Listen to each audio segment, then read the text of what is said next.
There is some absolutely huge transfer news surrounding Leeds United at the minute, with not one, but two major moves set to be on the cards in the coming months. I'm going to talk through what these two moves are, what they mean for Leeds United, and ultimately what that could mean for our transfer strategy in the summer. That's right, the market doesn't go quiet. Well, it goes quieter, but never silent. First up, we have something to do with Roma, and specifically, Diego Llorente is likely to go to Roma not on loan, but permanently. It's looking like it'll be a sale of £5 million, €5 million, somewhere around that level, so you know you're going to get a little bit of money in for Leeds United. And whilst you normally sign a player so he can play on a pitch for you and be quite good at football, we know that that normally isn't the case for Diego Llorente. Roma have a slightly weird motive. They're not signing him to play him. It seems, by the look of FFP, that they quite badly need to make €50 million of profit by July. That is an incredibly quick turnaround in the world of football, especially when there isn't a January transfer window to do it in. That makes everything significantly more difficult. There's a lot more conversations that need to happen. There's a lot more moves that need to be done in order to get that much money in through the door. It's a colossal amount, especially when you consider the fact that Serie A is not the best of leagues financially. It's struggling a little bit. So they're signing Diego Llorente with the intention of flipping him for a profit. In theory, this all makes complete sense on their end. Diego Llorente is, although 30 years old, still very recently a Spain international. He's been performing quite well in Italy, and ideally they think they can sell him for a little bit more than €5 million, bring a little bit of cash in, and that should help them out, right? PSG were interested in January, so we know there's clubs that are going to potentially make a move. That, in my opinion, depends on Enrique keeping the job at PSG, because the only link between Llorente and PSG was the fact that he previously played for that manager and was trusted by him. And that means that PSG might go in for a move again, potentially in the summer. I say potentially in the summer. For it to work for Roma, it would need to be in the summer. However, you also need to consider the fact that we don't necessarily need to sell to Roma.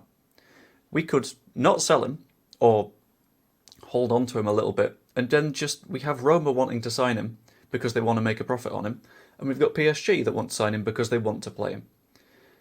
I think in this situation it's a fairly simple one where we could just cut out the middleman. We could hold on to Diego Llorente and just say, right, PSG, Roma want to make €5 million of profit on this guy. They want to sign him for 5, sell him for 10. Why don't we just sell him to you for 8?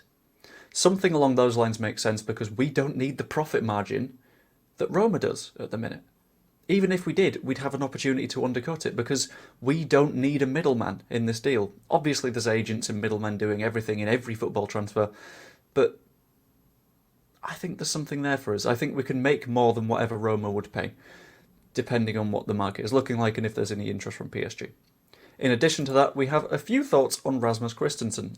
This isn't the other big move, but he's also at Roma, also on loan, and also probably never going to come back to Leeds United because we've built up a decent squad without him. There's a pretty big question when it comes to Rasmus Christensen because he went there and performed terribly. Sometimes as a left wing-back, sometimes as a right wing-back, but no matter what, he was performing comfortably below what any reasonable football team would want him to do.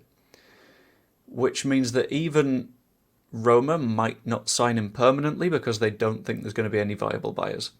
That could be a significant issue for us because that means that we also will struggle to sell him. But I'm sure that somewhere in Europe it will be easy enough to move Rasmus Christensen on. We don't even need to make a profit because we'd struggle to because we overpaid for him in the first place. But yeah, in addition to that we have another move also to do with Italy and it's steps involving Sinisterra. Now, on deadline day, there was rumours of a sale of Luis Sinisterra. If we don't get promoted this season, then rumour has it that Bournemouth have a release clause, which means that they can just pay 20 odd million quid. I think it's just a flat 20, and they will get Sinisterra, which I think is below his market value, but that's sort of to the side if we get promoted anyway. But I feel like there's a big potential transfer auction likely for Luis Sinisterra's services, because whilst he is currently at Bournemouth and performing quite well, there is more interest going on. One of the clubs that has been reported to be paying attention to Luis Sinisterra at the moment is AC Milan. Now, AC Milan you'd think are probably above that standard, but you've got to consider the standard of player in Serie A is a little bit lower than in the Premier League. Lukaku looks really good in Serie A. In the Premier League, less so.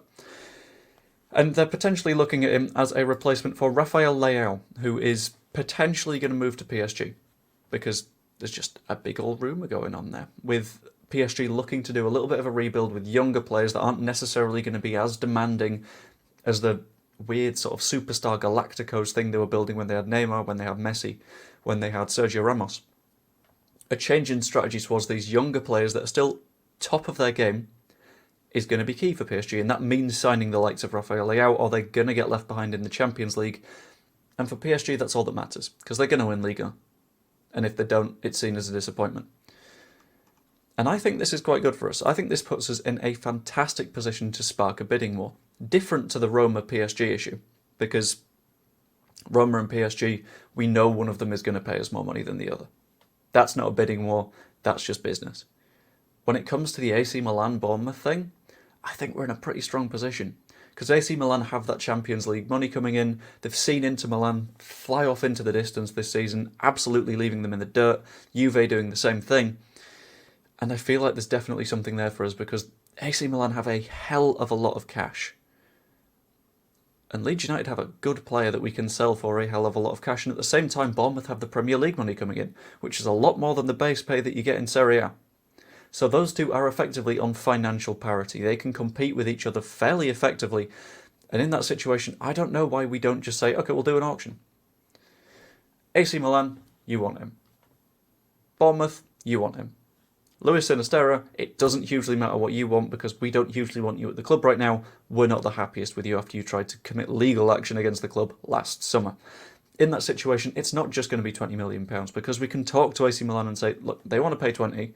We know you can pay more than that, 24, and we can just push the price up and up and up and up, and effectively give ourselves a head start going into the transfer market in the summer, which ideally, if we get promoted, means that we can invest from the beginning.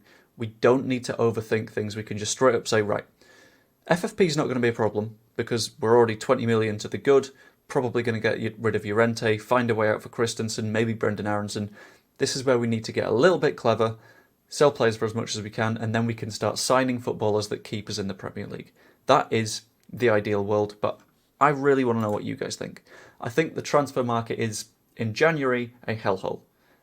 But when it comes to the period before summer, that's where teams have a little bit more time to think, a little bit more time to make the right decisions, a little bit more time to say what's financially best for us in the long term.